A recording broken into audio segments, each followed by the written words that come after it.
पुण्यातल्या एकता नगर भागामध्ये पुराचं पाणी शिरायला आता सुरुवात झाली आहे आणि एकता नगरमधल्या द्वारका सोसायटीच्या पार्किंगमध्ये पाणी भरलेलं आहे। खडकवासला धरणामधून मुठा नदीमध्ये पाण्याचा मोठा विसर्ग सुरू आहे आणि त्यामुळे पुण्यामधल्या एकता नगरचा हा भाग आता पुन्हा एकदा जलमय झालाय। पुण्यामधल्या एकता नगरमध्ये पुराचं पाणी शिरले, नागरिकांचं आता स्थलांतर करायला सुरुवात झालेली आहे आणि खडकवासला धरणामधून पाण्याचा मोठा विसर्ग सध्या सुरू आहे। धरणाच्या पाणलोट क्षेत्रात मुसळधार पाऊस सुरू असल्यामुळे हा विसर्ग सुरू आहे। नदीकाठच्या लोकांना सतर्कतेचा इशारा दिलाय। मात्र सध्या एकता नगरमधून ही मोठी अपडेट बातमी पुढे येतेय।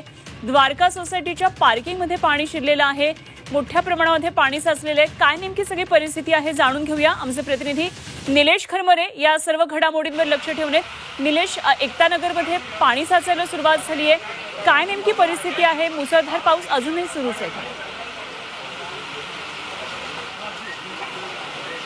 नक्कीच, खरं तर आज सकाळपासूनच या ठिकाणी पावसाचा जोर कायम आहे। खरं तर प्रामुख्याने वरसगाव असेल, खडकवासला असेल, या धरणाच्या पाणलोट क्षेत्रामध्ये मोठ्या प्रमाणात पाऊस सुरू आहे आणि त्यामुळे धरण जे आहेत ते पूर्णपणे भरले आहेत।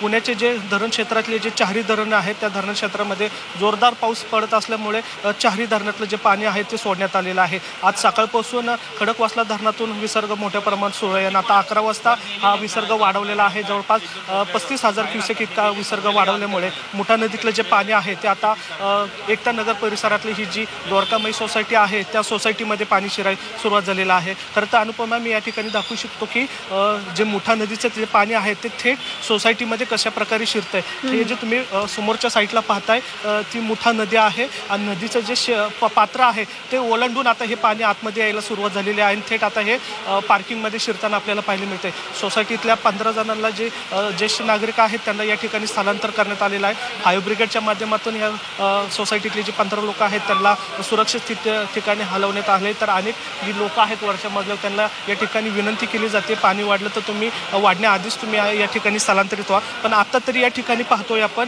की अनेक लहान मुलं असतील किंवा ज्येष्ठ नागरिक असतील त्यांना या ठिकाणी फायर ब्रिगेडच्या माध्यमातून सोसायटीतनी बाहेर काढलं जाते। कारण आत्ता या सोसायटीमध्ये जवळपास गुडघ्या एवढं पाणी भरायला सुरुवात झालेली आहे आणि जवळपास महानगरपालिकेकडून या ठिकाणी पूर्णपणे सुरक्षेची काळजी या ठिकाणी घेण्यात आलेली आहे। फायर ब्रिगेडच्या काही बोट आलेल्या आहेत, JCP आलेल्या आहेत। एवढंच नाही तर आर्मी पण या ठिकाणी दाखल झालेली आहे। आर्मी या ठिकाणी पाहणी करते की आर्मीकडून काय मदत देण्यात येणार का याची या ठिकाणी पाहणी करण्यात आली। वेळ पडल्यास तर या ठिकाणी NDRFची काही तुकडी पण येण्याची शक्यता या ठिकाणी वर्तवण्यात आलेली आहे।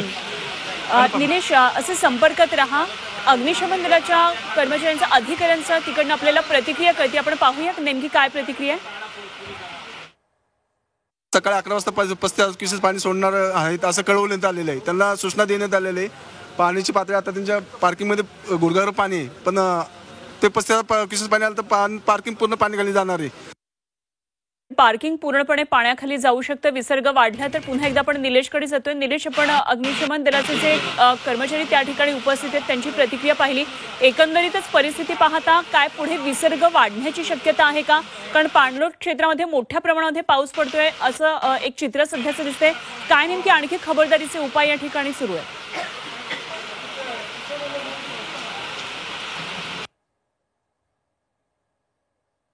हा प्रचंड पाऊस आहे आणि घाट पाणी सोडलं असलं तरी घाट माथ्यावर हा प्रचंड पाऊस आहे आणि घाट माथ्यावरचं जे पाणी आहे ते थेट नदीमध्ये येतं। त्यामुळे जो विसर्ग आहे तो 35,000 जरी असला तरी तो वाढण्याची शक्यता आहे। कारण घाट माथ्यावरचं जे पाणी आहे ते सुद्धा नदीला मिळतंय। त्यामुळे ते जे 35 जरी असलं तरी ते 28,000च्या आसपास किंवा 38,000च्या आसपास असले।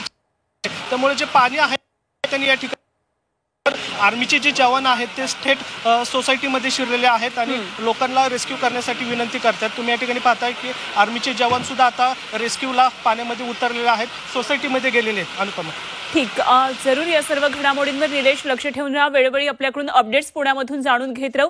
तुर्तास धन्यवाद दिलेल्या या सगळ्या सविस्तर तपशिलांसाठी, या माहितीसाठी।